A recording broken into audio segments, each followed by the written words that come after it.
Those stairs. That'll get you.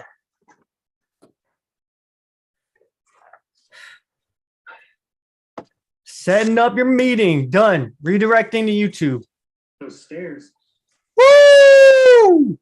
Yo, yo, yo! What up, everybody? Yo! We live. You know who it is. It's Jay Webb, Powerful Webb, aka the master of Jiao Quan Do, the philosophical leader of tribal fitness. And I'm starting a cult, everybody. Let's just get into it. I'm starting a cult. Oh, sorry. And Justin's here in his camper setup. I'm here. Let's go. Hell yeah. So today at the Basics Podcast, we have got an interview with a very special friend. His name is Ryan Schweiger. Ryan, I've only known him for not too long, just a few months now, but he's quickly become one of the coolest people that I know. This guy, just a little bit of his background. He is a former member of the Mormon Church, and he grows some dank tangerine dream. Yes, he does. So, yeah, I got to send an invite to him. I got to Mr. Producer this real quick. I got to multitask. Okay, Tell the people where you're at right now. You're mobile. All right, everybody.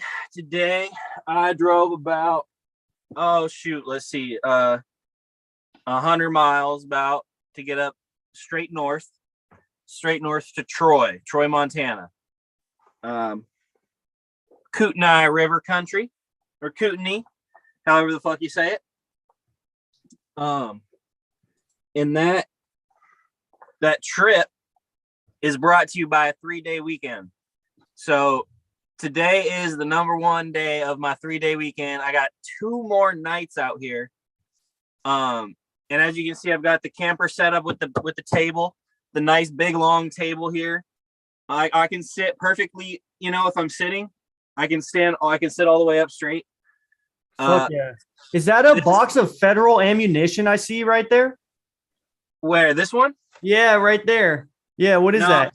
I have my 22 you don't see the federal cases. I have like 10 cases in the car.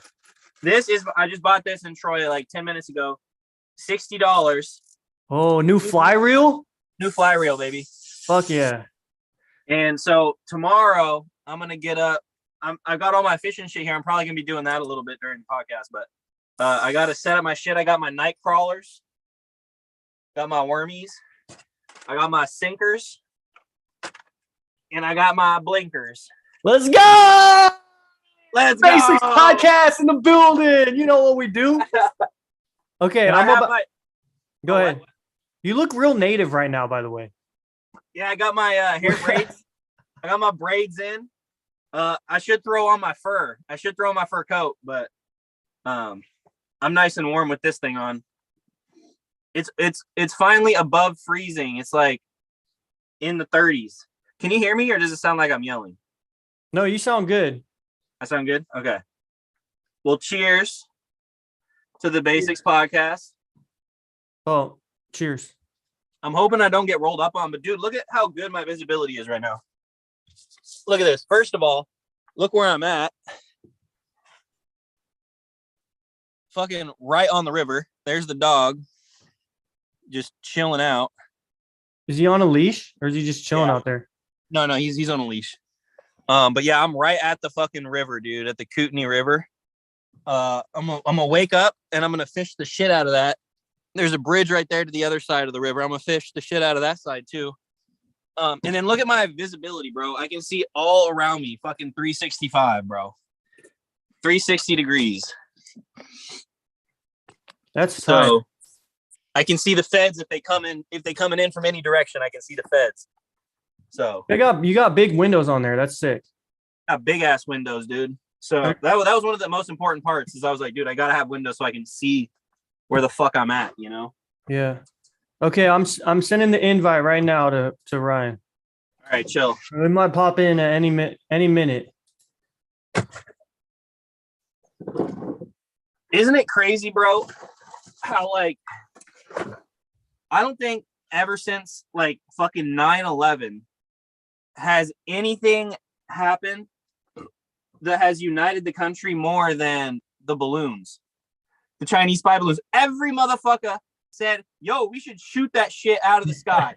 He said, "What is that?" Every fucking person said, "Shoot that shit right down, right now, no matter your fucking anything, bro." Yo, hey, what's up? We got Ryan in the building. What's up, dude? Can you see me yet? We can't see you. There you What's are. good, Ryan? What's up? There we go. What up? Yo, I'm in frame. I'm in frame. Dude, this is the man I've been talking about. This is Ryan. This is Justin. Justin, this is Ryan. Justin, Justin. This is the guy that grows the amazing weed. I already know I like you because A, your weed is fire. B, you got you're repping the Kings, baby. Let's go. Number 2 in the West. Let's go. Finally, dude. It's been I mean, it's been more years than I can even count at this point. I'm too old. Man, thanks for how long coming have you on. been a fan? Oh, dude, since fucking I moved when I was 6 years old from Monterey to Sacramento. So ever since then. Oh, nice, nice. My first like fan watching experience was watching the Lakers beat the shit out of them and 2 consecutive, playoffs. So, but that is besides the point. We don't want to talk about that. So no, well, actually, we actually might because I grew up as a Lakers fan because I grew up in LA, moved up to Sacramento, was still a Lakers fan. I was unfortunately or fortunately a fan of the Lakers when both of those bullshit years happened, like especially the fucking the refs. 2002. Yeah, the refs, dude. Like, one of them's in prison. Jesus Christ. For a game. Yeah, but I mean, he was rigging shit and all that type of stuff. So yeah. But yeah, so I was a Lakers fan back then, and then I started dating a girl when I was like 29, and she was like such a hardcore Kings fan, like that it would have actually been a deal breaker. Like you had no choice, bro. Oh yeah, I mean, listen, she was too fucking cool. And yeah, then I ended up falling in love with the Kings in the midst of that process. And then when we broke up, I still kept rooting for him, and it was like losing. And I was like, sometimes it was just like remind me, like, fuck, dude, like, why am I even what am I doing right now? Like, and it's Stockholm syndrome. It's when the captor starts to become like your your saving grace. You're like, you get addicted to the beatdown, it's like, next year they're gonna put it together. They got us with the new stadium. That's how they kept us. It's actually sweet. Have you been to a game yet at Golden One? Yeah, I was at the opening of Golden One, actually. Opening game for the Kings, as well as the first concert there was Elton John. Oh hell yeah! Damn. Yeah, so that was cool. You were the one ringing the bell. You were there ringing that bell in. Yeah. Light it up. Light it up. Light the beam. Yeah, I say light it up because I don't have a beam. Yeah, speaking of light it up, I wish I had some of that Kush. I rolled Jordan like 15 of those joints, and he was telling me we smoked a couple, man. Fire, out of this world. How do you grow? Is it indoor? Yeah, so I did indoor and outdoor. Right now I'm not in a place where I can grow. Maybe in the future, if I earn a little bit more money, I'll grab a place where I can do that. But it's also really time consuming, to be honest. Like, I was kind of glad when I couldn't do it anymore, because it was like it sucks a lot of your time up, especially if you want to do a good job, right? And you want to progress and learn and get better at it. So I grew. I started with indoor, and then I went to outdoor when that was available for me. So I had like a 8x4 raised garden bed that I did the outdoor in. Nice. And I would do gold leaf was my outdoor strain because it doesn't have like a crazy smell to it. So it was better for my neighbors, in addition to Right. because it's illegal in Sacramento County, where I was, to grow outdoors, but it is legal indoors. So it was a low smelling Oh, no strain, shit. but it was also a mega producer. Like I have, I'll have some pictures prepared for next time or whatever. But like, I mean, I had 4 plants that filled up a 6x4 area, right? Like scrogged, like Oh, wow. even canopy, like, and these like soda cans size, or the biggest one was like a soda can size cola. What is Uh, what do you mean how big? Like the buds were that big or the stalk? no, the buds. Okay. Holy Like Christ. I have some pictures. Yeah, like they weren't like as thick as a soda can, like one of them was, but they're like my beer, Healthy about the size of my ass beer. nugs. I've- Damn. I've never Yeah. grown before. So how big do the buds usually get, like on average, if you just have like an average plant? Yeah, so I mean, this is one of those things where it's like it varies so much because genetic, like you go as with everything in growing, you'll always hear this: genetics, conditioning, luck. Like there's a little bit of like I don't know at the end, but essentially, if you want to have bigger nugs, you're going to have genetics that support that style of structure, in addition to making sure it's a healthy plant, and that it also is lit in the proper way. So those are the main factors going into it. Like if you don't have very much light on your plants, they're not going to get fucking beefy, right? No. It just doesn't have the power. It literally doesn't have it needs to convert that. That's a great point. It's like a breed of horse or a breed of anything where it's like, they're designed to do specific things. Sometimes you have the plants, if you have some buds that are just growing like fucking mongo big, and then the stalk is too skinny to support it, it's going to hit the ground and die, So it's like you do have to have the right genetics, like you said, or like, breed of plant to support what you want to do or what you can do or the environment that you're in. With the indoor, you can control obviously those factors a lot more, but I mean, in terms of the outdoor grow or the growing that you have done, is California a good place to experiment there? Is that like a good like yeah I mean place? California is a really great place to grow. There's a lot. I mean, if you get good, like really the factors around growing at this point are, do you get decent sun? Like, does your property allow you to have sun? And then like, do you get what's your frost like? Because like cannabis, Frost. yeah. So if you have like an early frost, you can't grow sativa at all because sativa has a longer flower period versus indica, which has a shorter growing period, which makes sense. Sativa is more from the tropics, indica is more from northern latitude climates. But I wanted to get back to size of nugs. So the size of nugs depends on the genetics. So you can have like, say, an indica strain is going to be more likely to have those fucking monster colas versus a sativa is going to have more of a spread out cola or structure, right? Where they might have smaller nugs, but like spread out more, right? And that would make sense as well, right? If you think about tropical climate versus a northern latitude climate. I don't even know how to differentiate the two, like with the right words, but essentially one's going to be colder, one's going to be hotter. One can get all lanky and long and like has all these smells, and one is going to be, a little bit like it's going to have a different smell profile and it's going to be squat and stout and be able to handle, that type of thing. And so a lot of the original strains, they're called land race strains. So like the original strains that like developed in the wild, like they weren't cultivated, like can you say that us again? right? Land race? Yeah. So like if you ever hear of a land race strain, what that is that's a strain that someone found out in the world, right? Like, okay, it's natural. It's natural, right? Like so, and there's not a lot of those. I don't really know if it'd be interesting to look up. I don't think there's really any being found anymore. I think kind there's of all people been who are discovered, going, right? well, well, if they haven't all been discovered, it'd be very hard to tell if one was a hybrid or not, right? From Right. somebody else that had some, so it's like at this point, it's kind of hard to tell, but I'm sure like there's going to be some sort of genetic testing in the future where we can tell that. But essentially, what people refer to as landrace strains are the ones that we currently know of as having that lineage of, hey, no one really knows where it's from, or it's like, hey, this was not bred.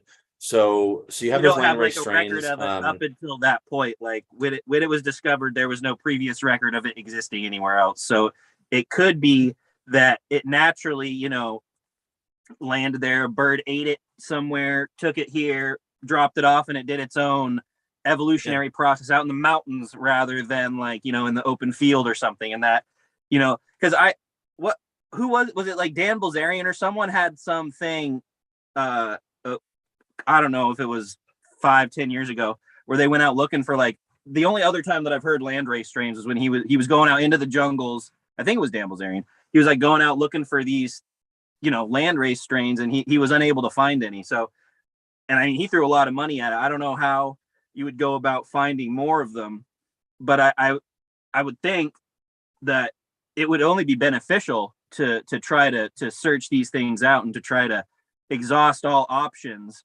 when it comes to like, getting an all-encompassing view of this marijuana plant or this, cannabis plant, just because it's been proven to be so wildly versatile in its benefits.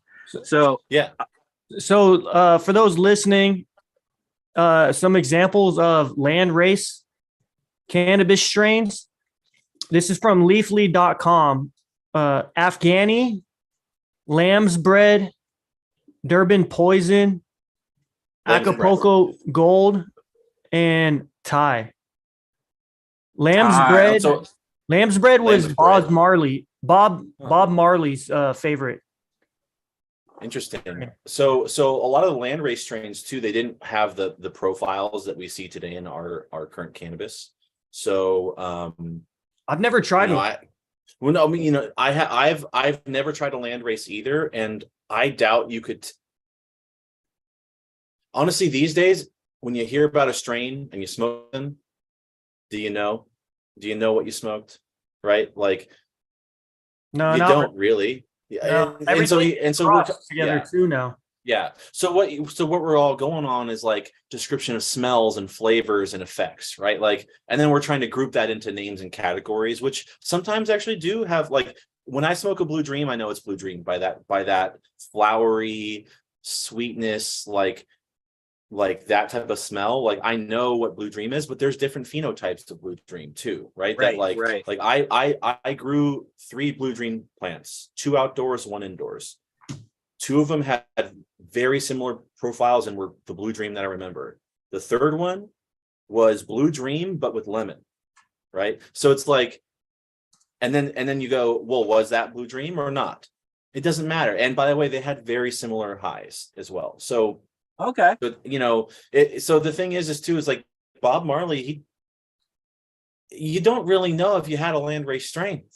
I don't think, and by the way, if someone today, if you're going online, they're like, we have a landrace strain. It's like, well, you have the lineage of a landrace strain, because there's no way that someone went out into the wild is like, oh, I found a fucking Afghani plant here in Afghanistan up in the hills, and I'm gonna, oh, this is one of the original ones. No humans ever touched this one. And then you go, and I harvested it and then brought it back to America to sell it to you for $100 a gram. Like, no, like it's not happening, and it wouldn't even be that crazy potent. But I'm sure there's still pure landrace genetics out there. I bet you could find them online right now. You could go buy a seed, right? But like you said, it wouldn't be it wouldn't be like potent, like that. It's not. That doesn't mean it's more potent that it's a landrace. That just means that it's more natural, and we select for potency when we breed, or a lot of the times we do, which is kind of one of my issues that I have with the current weed culture, is that like for a long time, and I think it's kind of going away from that now, and it's definitely going towards like more of an artisan end of things now, I think, but like for a long time like the 2000s and like the early teens, it was all like the race to 25%. You know, it was like who can get a fucking weed that's 25% THC? It was like that was like a rat race for the longest time, you know. And then we hit it, and then people find out, oh shit, I don't actually like getting obliterated on 30% THC. And it's like, I mean, I do, but I know I take dabs, but just kind of as a collective, you know, I think that's kind of the trend now. Is like we're going more towards the flavor and like the, you know, the body, the CBD is a huge thing now, and it's like, yeah. So, but yeah, no, I mean, I agree. Yeah, like that. When I worked at a dispensary here in California, delivering, and then like running some front office stuff, got a good peek at the industry, you know, and like some of the things that, you know, are not part of the rules that are being done, which are really fun, right, and interesting, and like bullshit, to be honest, the loops that you have to jump through to even do this shit. But you mean like on a legal level? Yeah. And so we could definitely get into that here in a second. Oh shit, I just lost my train of thought. Go for it, Jordan. I've got a question about like, so how they breed for these like really high powered strains or these different characteristics that they want. Have they gotten into genetically engineering these or the cannabis plant? Like, have they used CRISPR or anything like that? I don't know if you can use CRISPR on plants, but you know what I'm saying? Have they gotten into that deep into CRISPR is gene editing in general, not just human living. I mean, you know, animals. Yeah. So I actually haven't read the current stuff on that. My assumption is that people aren't really using CRISPR on cannabis right now because at least in the like legitimate science community where they're doing peer reviewed papers and stuff like that, because it's hard already to do cannabis research, right? Like, and then you're going to like do, I would love that. And I hope that it's being done right now. And I hope I'm just ignorant of it being done. But it seems to me like there would be some pretty big hurdles for that. And I can't wait for someone to overcome those hurdles, because I think what I would most look forward to with CRISPR or just any sort of, really high-end manipulation of the plant at like that keeps the plant congruent with itself, right? Like that keeps like that doesn't just make it a fucking like drug that you inject, right? Like this is almost there, right? This is almost that. because and you know, because like I don't know, like when I bought this cart, I don't know if they extracted it down, like used kind of crappy stuff, extracted it down into an isolate, then and then spun it up and got rid of everything, got rid of the color and all that, and then added terpenes to it, and then added the juice, and then, you know, like this isn't natural. It's not. But at the same time, weirdly, this current research shows this is still better for me than smoking flower, right?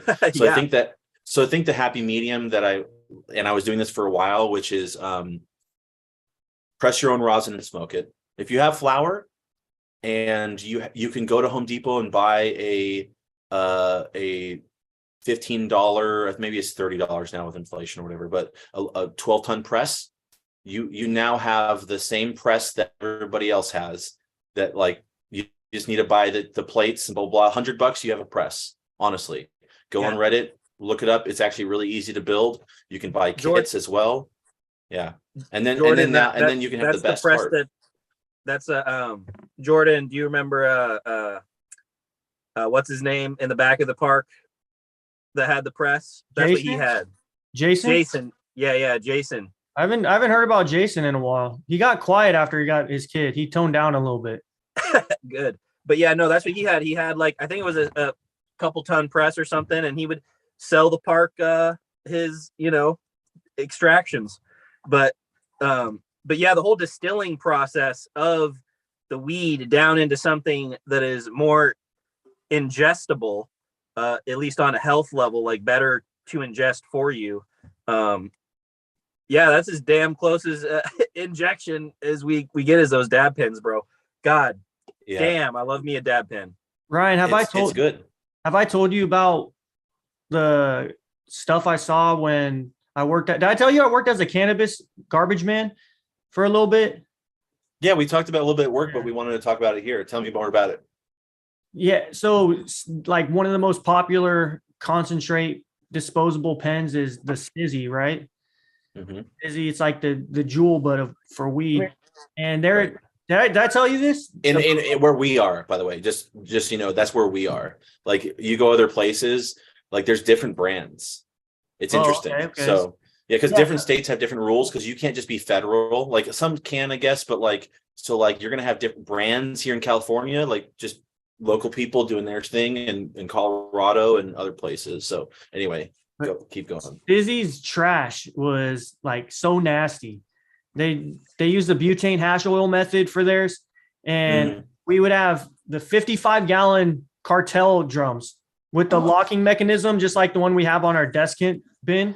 Yep. And there would be so much nasty shit in there, it would be explosive. We had to drill holes in the barrels to let the gases out. And like if there was like one small spark or something and that thing would have exploded, the whole truck would have exploded because we were carrying like 20 of those. We were literally like their waste for making their concentrates that they would give us to throw away was hazardous material. Yeah. It was literally a truck bomb if something were to happen. Were you guys transporting it according to like all the laws? And yeah, we're legit. I worked for a company called Cannabis Waste Solutions. Okay, cool. They had like with the state, you had to have like certain regulations you abided by when picking up the trash. Like, so what we would do, I'm not going to describe like their process because, I think there's that could be like the better part of valor. It's like their business secrets, right? I'm not gonna talk about like exactly what they did, but everything was pictured and everything had a serial number attached to it. And with the lockout tagout system, like you can't like just if you cut it in like with bolt cutters or like wire snips to get like the serial number and the tag off, you could then the government will know, or whoever who investigates it, like something's been tampered with. And so everything was tracked. They put it in, we had to submit everything to the state in terms of like how many barrels of trash we're filling up, the weight and everything, serialize it, picture it. And the law states that it must be deemed, the waste that we are disposing of must be shown to be, what was it? Unrecognizable and unusable. Those are the exact words. So there's a lot of like, yeah, they don't want the fucking homeless people going out and getting baked as shit off of all the. No, the stuff we get, it's like manufacturers in business, they want to be able to use as much of the plant as possible, so they can maximize their profits off however much weed they're getting. They don't want to waste any part of the plant. So when we are getting trash from them, it's from a lot of times it's from their byproducts from extraction, not just like sludge. Oh, so that was Stizzy. There was like chemical, there's butane and other shit in these barrels that would ignite. There's this other place we picked up from. I don't remember where it was or which company it was, but they did the what's the method called when you do a water extraction? Like a cold water extraction. Yeah. Ice water hash, bubble hash. The ice water hash. Yeah, exactly. It's called bubble hash. Bubble hash. It's called, yeah. So they did that, and we got whatever their waste was. And the deal is we only pick up dry waste. We don't handle liquid waste. And this was like one of our first pickups when we got the contract with them to dispose of their trash, because there's other companies that would we weren't the only people like picking up trash. Like we would have contracts with different businesses to get their stuff and whatever.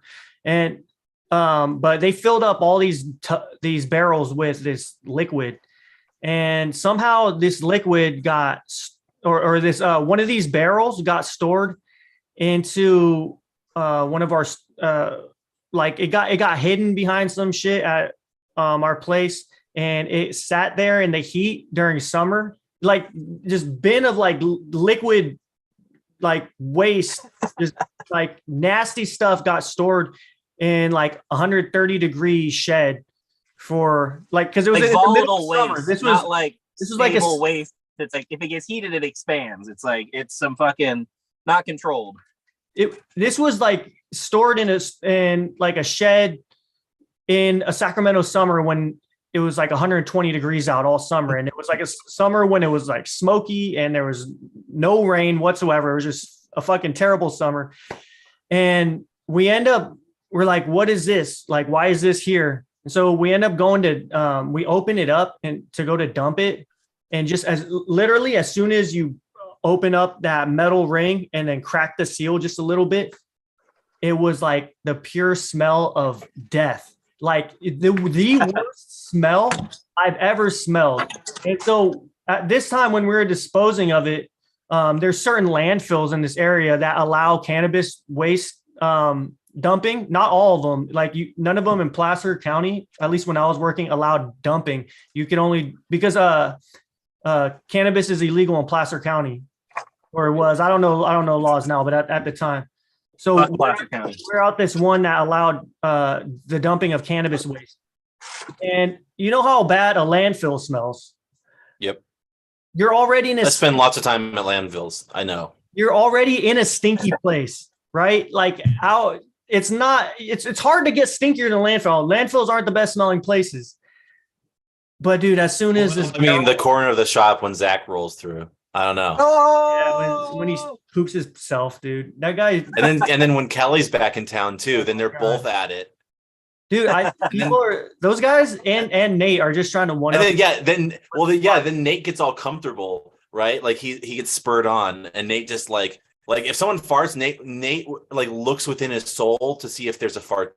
He's trying to one up him. And then if it's there, he's like, oh, and like he makes it happen. Like that dude who started with us, unfortunately, Jesse. Oh no, yeah. Put his name. Sorry, my bad. You fucking dummy, dude. I was being all discreet, dude.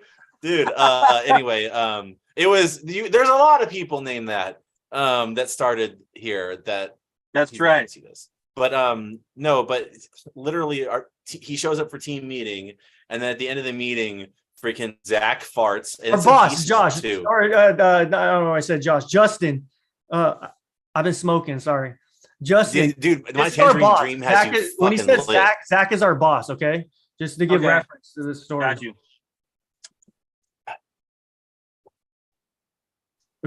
Go on the team meeting. Oh yeah. At the end of it, Zach like rips a fart, like straight up, like does the turn and lift. His leg in the air. Right? He puts his leg in the air like a dog, dude. Yeah. Oh my god. And then he pulls. Dude, do you love my garage door sound effect in my $1 million studio? No, sorry. But it's gonna get loud here for a second, guys. I can't hear anything. What's happening? Is it rain? No, he probably can't hear us because it's loud in there. Oh. No, I muted myself that way you wouldn't hear it. No, my nice. friend was leaving with his car. Oh, we couldn't hear anything other than you. Oh, really? Yeah. Oh, cool. Wow, my headphones are really good. Damn. I think Zoom also within the app, in their program, they take out ambient sound. Okay. Yeah, so stuff doesn't echo, and it's pretty cool. I went through the settings one day and it had like a bunch of audio settings where they said a bunch of cool stuff. Cool. But yeah, like my tangerine dream has you fucking faded, dude. That was a hard thing to say. Yeah. How much of that do you have left? Yeah. I got like half a jar. It's not with me right now. It's downstairs. Dude, I smoked half of the mason jar. Yeah. So like probably half a zip. I don't know how much goes in each one. There's a lot. There's quite a lot. It lasts me a long time. I don't smoke that much. So yeah. Stuff lasts. Dude, you're gonna have to like give away that fucking blueberry, dude. Because I think I gave you like a pound of blueberry, dude. Like Dude, maybe more. I haven't even broke into it. Like I smoked it when Justin rolled the joints. No, for me, don't give it away. Wait till I get back. I'll smoke it in November. Dude, there will be plenty. But you know what? We should do, Jordan. Actually, I'm gonna grab a bunch of jars back. We're gonna save a jar for Justin, obviously, and then like a jar for you. But then the rest of the jars, I want to have my friend. I used to have a press that I sold to a friend. And he will press all of it for me because I gave him all the bags and everything. So I can have him press all that into rosin for us. And then that's the cleanest way to smoke, right? It's the cleanest way to possibly smoke your weed because there's no solvents, right? Straight from the weed, right? And it stores better than weed. It won't mold the same, right? Like you could store it in the fridge. I stored some in the just in my closet for like 6 months and it had already cured for 6 months, right? And it like it hits so hard. It still hits so hard. So but yeah. You put it in. You're talking about bud size. Okay. The rosin? Yeah. No. Rosin you want to hit like from some means of hitting rosin. So you could do like a Nixie tube, something like that, where you could like, or I think it's called that, but it's like a little. You just need it. Like if you had like a torch and like a little tube, you could do it like a little meth addict dude. It's funny, yeah, but if you want one, but if you want, like I have my, I have a rig, it's like a E rig, like so it has like a little nail that gets hot, and then and that gets the quartz banger hot, and then you put it in there and it's basically just a bubbler. It's like hitting a bong, but it's basically hitting a bong but without the without burning flour, so it's just so much cleaner. Like you can take a super small hit of that, like just a tiny hit of it, and then get like the full hit of a full bowl, and you get the full taste of the bud too, because like if you press it right, you don't burn it, so you get the real flavor of that blueberry in there. Is it like hitting a dab? It's kind of similar to that. That is dabbing. It's just dabbing with it. So it's called rosin. So ROSIN is rosin. That's pressed. So that uses heat and pressure. And what that does is it is all just in case people don't know, the shit that we know of right now, the shit that gets you high is mostly in the little clear mushroom shaped, or actually when you harvest it, you kind of want it to be milky when it's harvested. But basically there's these little clear thing, mushroom looking heads that come off the leaves and off the buds. Those are what get you high. And so when you're doing like extractions, what you're trying to do is you're trying to get all of those off of the plant, right? So you're separating the plant material from the material that's going to get you baked as shit. And also you still also want to try to extract the flavor, like the terpenes as well, right? And so one of the first way to do that, that's the most natural, is ice water extraction. So you do a bubble hash where you get your material basically frozen, you agitate the material. So people did it with a paddle back in the day, but you can get these little washers now, right? You drain the material through filters. So you get these bags that are called bubble bags, and they filter them in different layers. And then you scoop up. Yeah, it's like keef, but it's water extracted keef. Yeah, it's like keefing the entire plant, but with ice and water. So what the ice does is it freezes it, right? And all those little crystals, all those little mushroom crystals, they get frozen. And then when you agitate it, they fall off the plant, right? And then you have those in a bag, and then so that bag will filter the big plant material. Then you go through like 5 other bags, and you only select the stuff that's in like 3 of the bags, basically, right? But depending how you do it, and that's the stuff that you smoke. And there's different grades of it. And then if you wanted to do like something with that, you could also press that into rosin, right? Because it's just pure, THC. So you have to dry that before you smoke it, but you can press that straight into rosin. And if you've ever seen rosin pressed online, and it's like golden blonde, like it's almost see-through golden blonde. It's like the prettiest shit you've ever seen.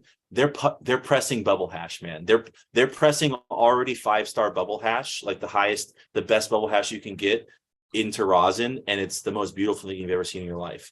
But That's like the Tumblr pictures that we used to see. The fucking up close, fucking wow, that shit. I love that shit. Yeah, and then there's rosin, so you're using pressure and heat instead of freezing and agitation, right? So you pack your stuff in a bag that also has a filter, right? So you're making sure plant material doesn't come out, but also making sure that the material can go out. So plant material is going to be thicker than the crystals when they're melted. So when they're heated and then they're pressed, that compression and the heat will melt those crystals, and that will come out of the bag, right? As a liquid, as a goo. And so you have that on parchment paper, with parchment paper on either side, the plates, like parchment paper, and then you have the fine micron bag, the filter, and then the plant material. And when you press it, it presses all of that. You fold it to where it presses all that material this way, right? And so basically after the end of the print, you have like a bunch of this liquid along the edges and pressing out this way that you can then take off and throw away, or you can even actually take that and use it to cook with if you wanted to, or whatever. Like, there we go. Yeah, I don't like the taste of bud myself, which is unfortunate, because I think it's great. Okay. Yeah, I think a lot of people do enjoy it. So, but I don't. And so, but anyway, you can take that and use it. But anyway, so those are the two most natural, in my opinion. And then you start getting into other extraction methods, which are like more complex. And there's so many different avenues and valleys and how you could do that. So there's no reason to get into it. And I've not really explored that arena because it doesn't appeal to me. But like all of this is done with butane and whatever else they want to use. So, but yeah, this is such a high conversation. You got the recycling of the weed is incredible. I love that you can refine it. It's like we somehow are still learning how to refine that shit. Like I feel like there's new news out every week. It's like, oh yeah, new technique discovered for like better. I don't know. I love it. Yeah, like the concentrates for the disposable weed pens. Like originally, the first ones were like butane hash oil extractions. Now that you go there, you barely even see that anymore.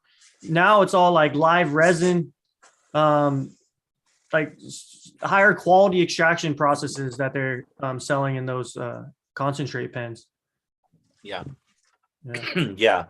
I actually buy, like, I was talking with Andrew about this. Andrew, some guy we know goes through those so quick. You go. I do too, dude. Look at how I'm smoking right now. No, but we were talking about, like, at a certain point, buying cheaper carts can, like, really, it's kind of the same. Like if you're like a longtime stoner and you smoke a lot, the carts are going to kind of be the same. It's just like one's going to be more potent, so you smoke it less. But like I like this one's not as potent, right, as say a live resin that's twice the cost. But I'm able to like smoke it a bunch on this podcast or whenever I want, and as just kind of a thing to do and a kind of way to relax, an oral fetish. The process of smoking. Totally. So yeah. I feel What's that. that painting behind you? What is the painting? Yeah. What is that? No. Yeah. That's a painting that Brooklyn painted. Really? Yeah, she made that. Wait, when? Like a year ago, maybe a little bit less. That's cool. Yeah. How long has she been painting? Well,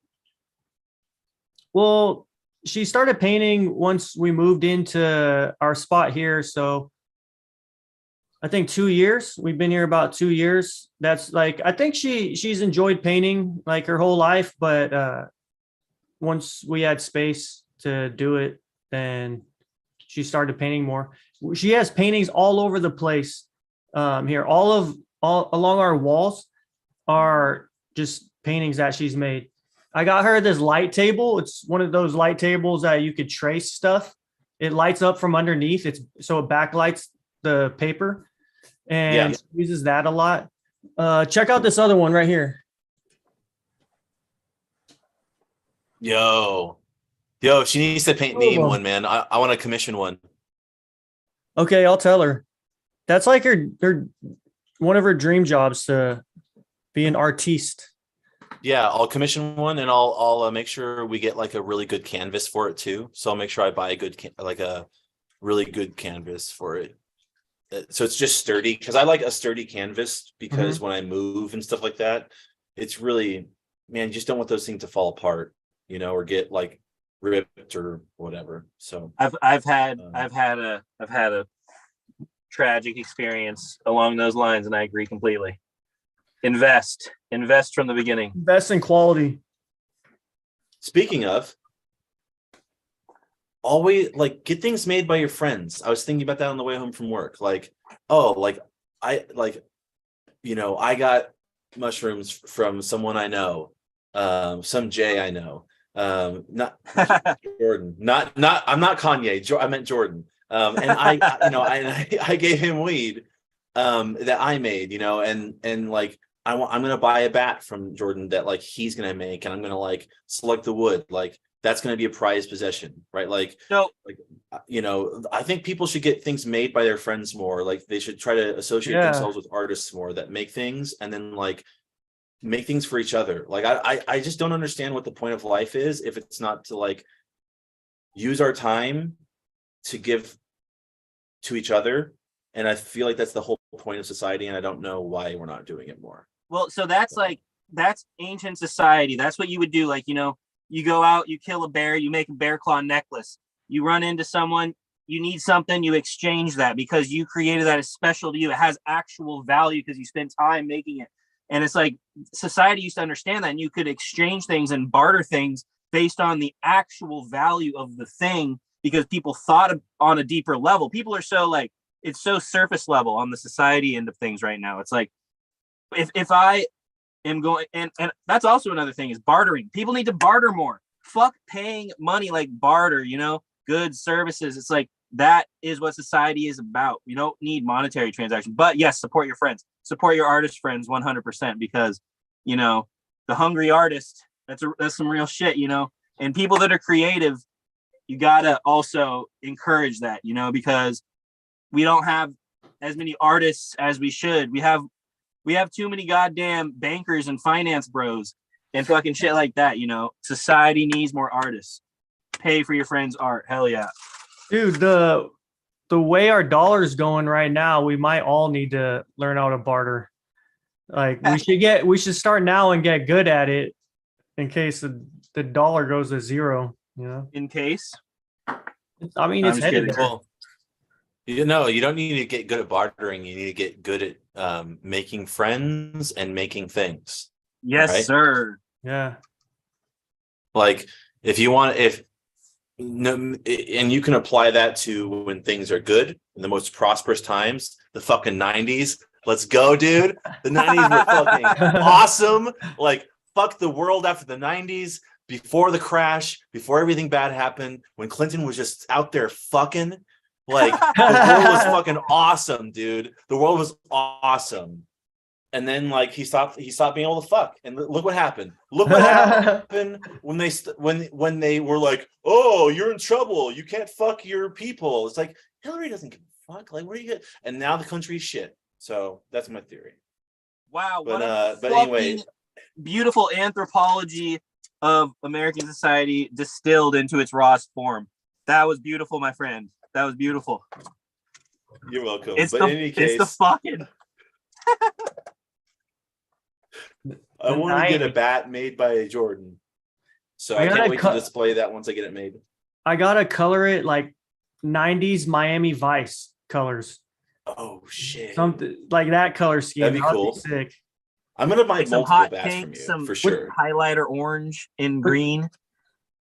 Oh, I just got a lime green paint for my next ash bat I gotta make for the season. I gotta make one more bat for myself, so I got them ready to go during the season.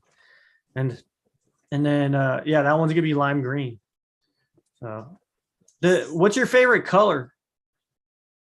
Who? Both of you, Ryan. He's the guest out here. Uh, Oh, I know mine Justin. Justin's a changes. blue. Boom, bam. I know that one. Sorry. Yeah, bro. Mine changes. So mine growing up was always blue, like blue, because my grandma made my like baby blanket blue, like blue and a yellow almost, Hell yeah. And then like my dad's dirt bike growing up, like the first time I ever rode on a dirt bike was my dad's old 80s Tomcat Yamaha dirt bike. Like look that shit up online. Yamaha Tomcat dirt bike, like Jordan, pull up a picture. blue, Mr. blue and Producer. yellow. Yeah, but Let me see this shit. Is it a whap machine? Is it one of them? oh, two-stroke motherfucker. Old, and it was heavy, old dirt bike, right? Like you can't, like this thing is a 500cc dirt bike, and this thing weighs way less than that thing did. It was Oh, blue, hell This yeah. thing, yeah, blue and yeah. yellow. Yeah. Oh, I think I found it. Let's see. If you found it, I like first try. It's gonna be awesome. And it's like Tomcat, I think, is the part of it. In any case, but yeah, my while you're looking for that, sorry, I'm letting dead air. Ooh, green. Wait, is that an Always Sunny reference? Yes. Yeah. Fuck yes. Dude, I love Always Sunny, dude. Always Sunny is the best. We're gonna have to get into that. It's Dead the best air, show of all boo, dead air. time. Best show, best podcast. Well, best show of all you time. listen to the Really podcast? good podcast. Yeah. I fucking love that, their cut that, podcast. cut that. Holy Cut that, shit, cut that. yes. But yeah, yes, that's it right there, baby. That thing looks sick. Dude, and look, oh my god, it's such a, and it had this, go look up on YouTube, look up that bike, the sound. Okay. Awesome fucking sound, dude. But and while you're doing that too, like, so favorite color changes all the time. Blue growing up because of all that. And then right now it's like a green, like a forest green, like it's, I don't know, it's weird. Yeah. It's like a light green, but also that's like opaque. If that makes sense. But anyway, it's because I bought a bike last year, and that was the color that it was in, and then I bought like some gear that was color, and I went out riding, and like had some fun things happen with some girls at the bar, like yeah, and like I was in that gear, like and they're like, such a great at the very start of everything happening. You're like, that's such a great color. I'm like, oh, thanks. And they're like, you ride your bike here? I'm like, yeah. And then that started everything that happened after that. And Wow, so let's go. like, so yeah, so right now that's my favorite color. But yeah, so how about you, Jordan? What's your favorite color? Put it on the back.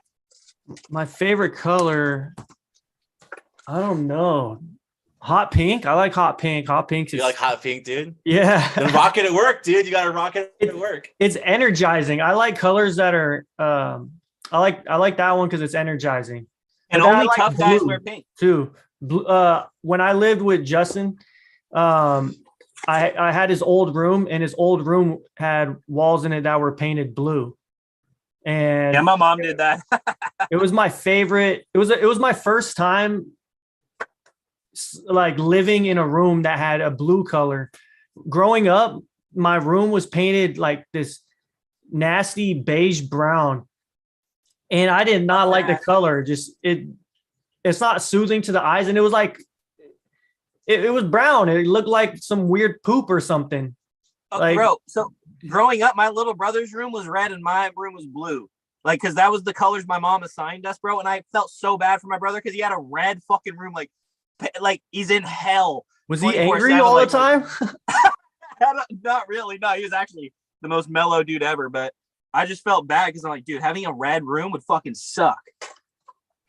Yeah, blue's nice. Like, it totally changed when I started living in that room. It totally changed me mentally. I feel like it was just the first time I ever, like, it was either a brown room or a white room that I've lived in, white walls. And like white walls, I don't know, they get dirty, they get weird stains on them, and it just not appealing to me. What are you doing? No, Those white walls, dude.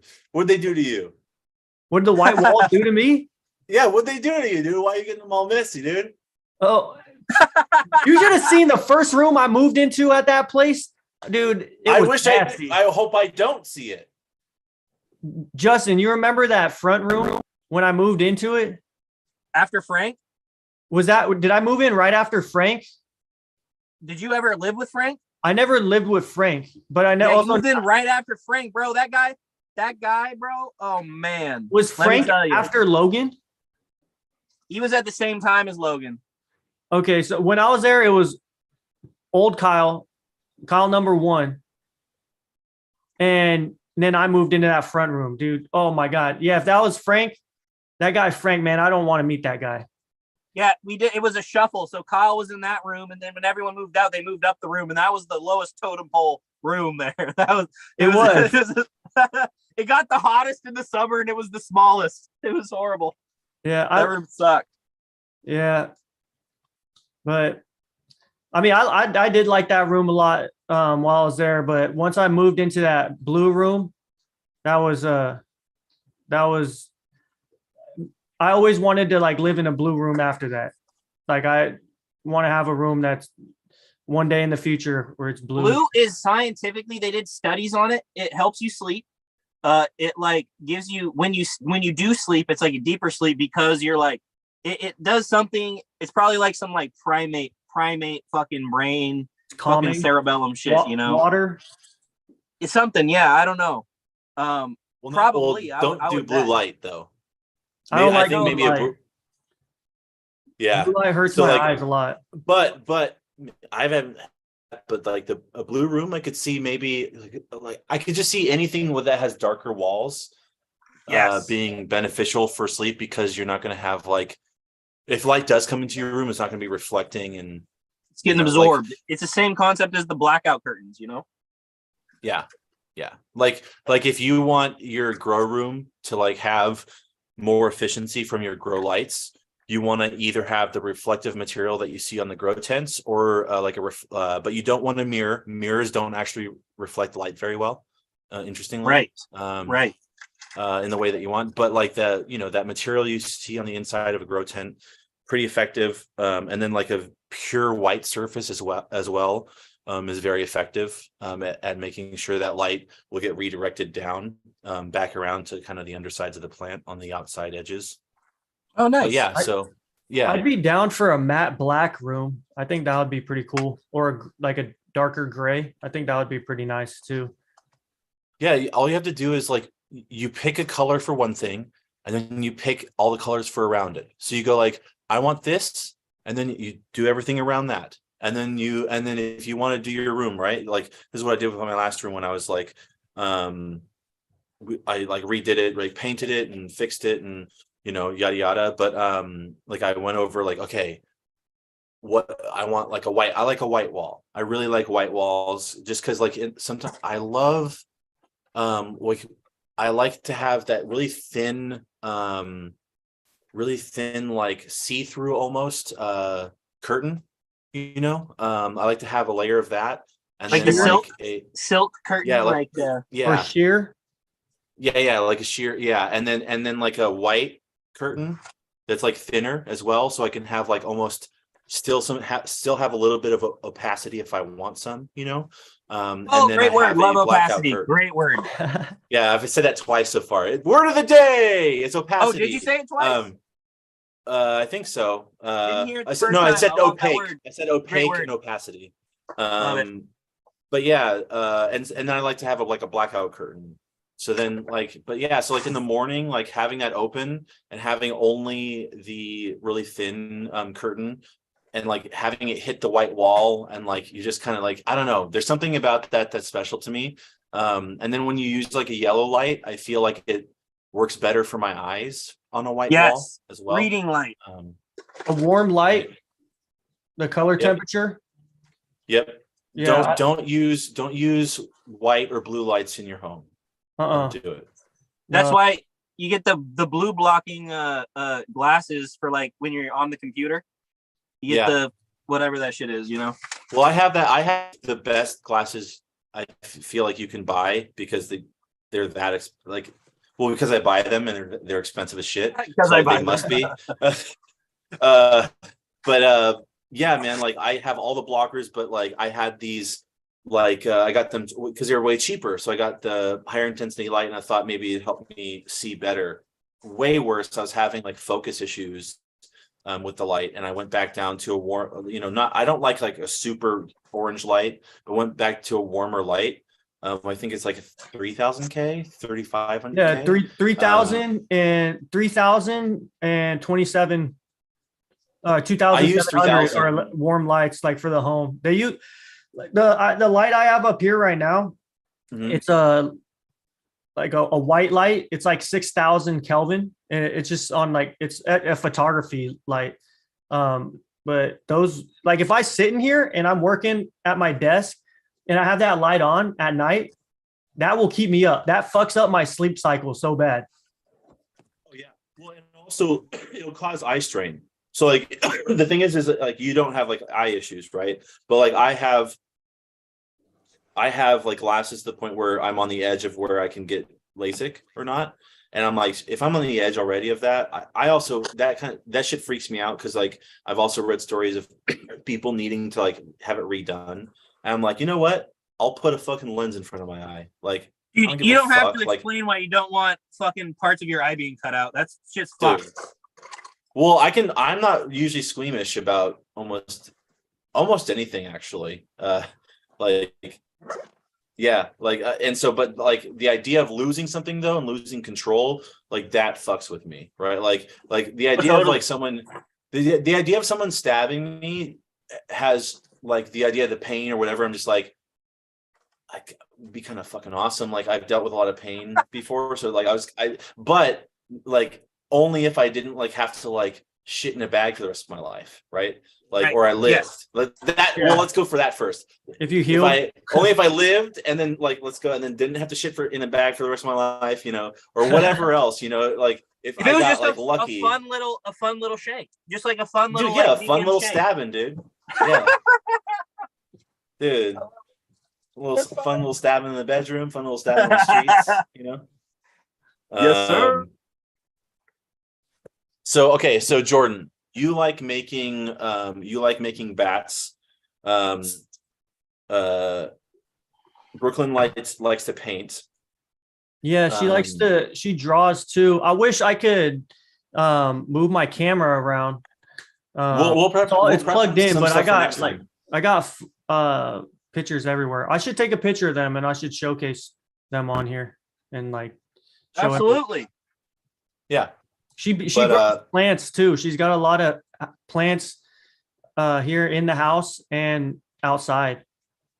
She's always in the but I don't think she's grown weed. Maybe she's grown weed before. I know mushrooms. But Hold on, I gotta go grab my light out of the cabin. Continue. I'll be right back. she's definitely got a green thumb. Yeah, you know what they say, Jordan. I don't know what it's all copper on the inside.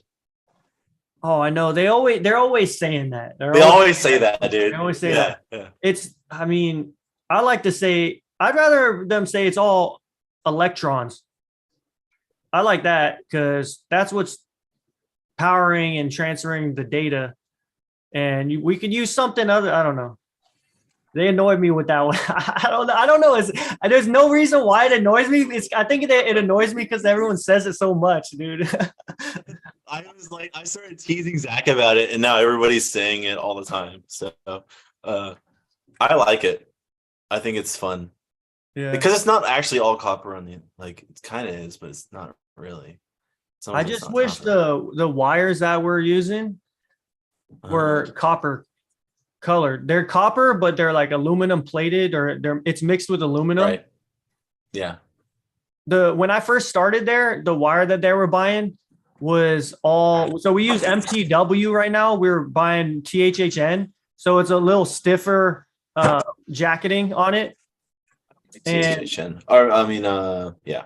But sorry, like the inside was all copper and like pure copper colored and all that. And I kind of miss that because now we only sometimes will get wire that is actual, not that's copper color and not silver. You know? Yeah. So that's what I did enjoy when we were using that different wire. Yeah. You got to What do you like about it? dog. Hmm? You got to introduce your dog. This is Willie. He's a rescue. And he doesn't understand what's happening right now. But I got him when I was still with he had a little buddy named Mozzie. And so we named him Willie after a basketball player that we wanted to be good and ended up being a flop. But Willie wasn't a flop. But yeah, so what type of dog is Willie? He's a mix. He's like a mix. He's 50% Chihuahua. We had the like whatever gene stuff done for him. Because like I want to make sure if he does a crime, he'll get caught by the police. He does get in the caught? database. Yeah. Well, he'll be in the database. You know, I want him to go to jail. No. He's my best little boy. Dog pound. You want him to go to the dog pound? Never. I got him from there. So no, that's like a name for jail, right? The pound. Is it? Yeah. Or am I just making it up? Isn't that like a slang name for a jail or prison? The pound. I mean, that happens there. Oh. But yeah. Did you hear Nate's story about that? Oh man, who was it? Nate? Who's talking about that? Was it you? I didn't. I do not have any stories about pounding and prison. I promise you that. Who Hounding about what? Hounding? It was someone at work. It was someone at work was telling the story. I forget who it was. All right, we'll tell the story and we'll figure it out later. Someone met this dude at the bar and he just kept he was telling people that he got out of prison and would just get it by like a foot long black dude in prison every day. Wait, what? He met him at the bar. Hounding? I thought we were talking about hunting. Told you this, by the way. Like we're gonna get into the story. How do you not remember who told you this? This story, like this is like Tangerine. Like if someone told me that they ate ass this morning, right? If someone told me like I ate ass, like we might know someone did the other day, I would remember who said that, right? Oh no, I'm sleep deprived, dude. I've been sleep deprived and smoking weed. I forgot. Honestly, you're in the shadow realm. I want to hear about hounding. What the fuck is this? Well, was it you? Did you tell me? I feel bad. I feel bad if it was. No. Wait. I did not meet a guy in a bar because I don't really go to bars, so it must have been like it wasn't your story. I don't think Zach or Nate goes to bars much either. Was it Ben? It was probably Ben. Then it's Ben. It was definitely that is a Ben story. That was Ben. Like Ben's always at a bar, all the time.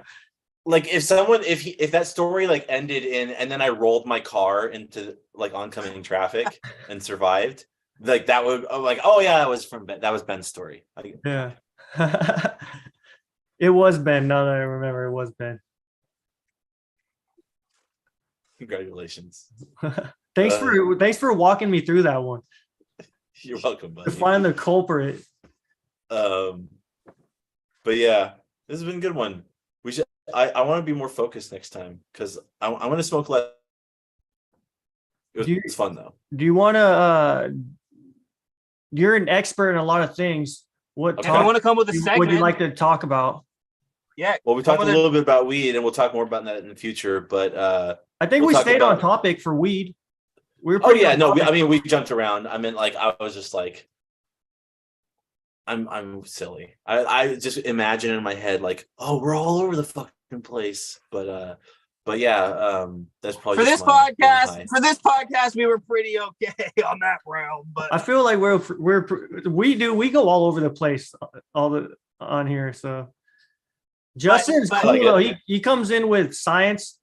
So that's what I mean. Like science every if you want to have like a concise little, or not concise, but it can be a boiled distillation down of a topic. The name of the podcast is The Basics.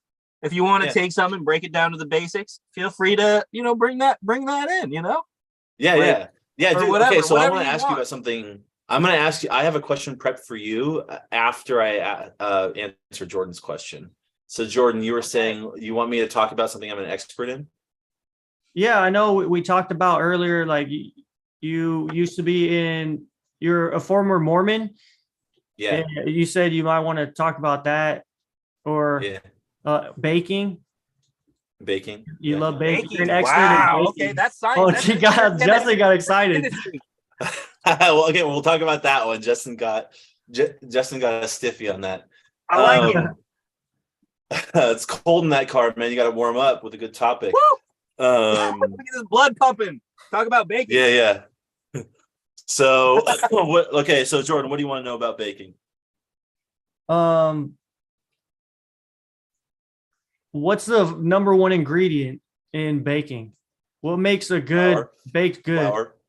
Like what type of flour? There's different flours, right? Yeah. What's the best one?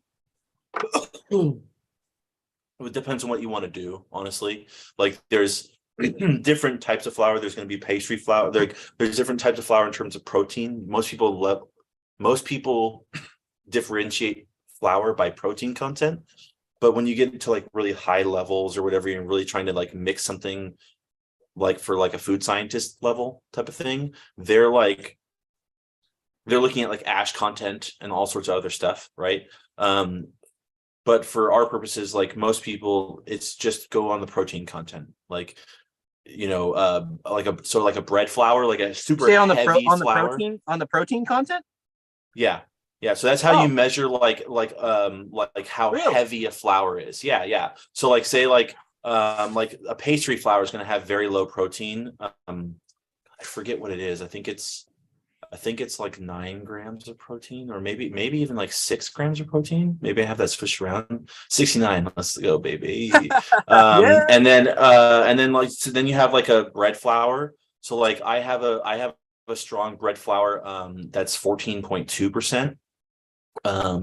That's Sir Lancelot flour, I believe, is the one. And then it's from King Arthur, the brand. And I ordered like a 50-pound. I recommend, like, if you guys are into prepping at all, Mise en place. Yes, yeah. So order your flour, like, and then you can vacuum seal it, right? Like, so you can make sure it doesn't have anything in it. You can vacuum seal it. Keep that flour for later. Like, there's look up storage methods, but like a 50-pound bag of flour is like really good. I go through that probably when I'm really baking, like making croissants, I go through it pretty quickly. But so you have so you go by protein content. So there's heavy flour, like 14-15%, like, which is the heaviest you're going to find probably. Bread flours. So when you hear bread flour, right, that's that heavy flour. Okay. And then you're going to have like all purpose is generally like 11.5 to 12%, depending on who you're talking to, or 11 to 12%. Like there's different boutique brands that I've seen anywhere in between, right? Like there's no defined margin on that.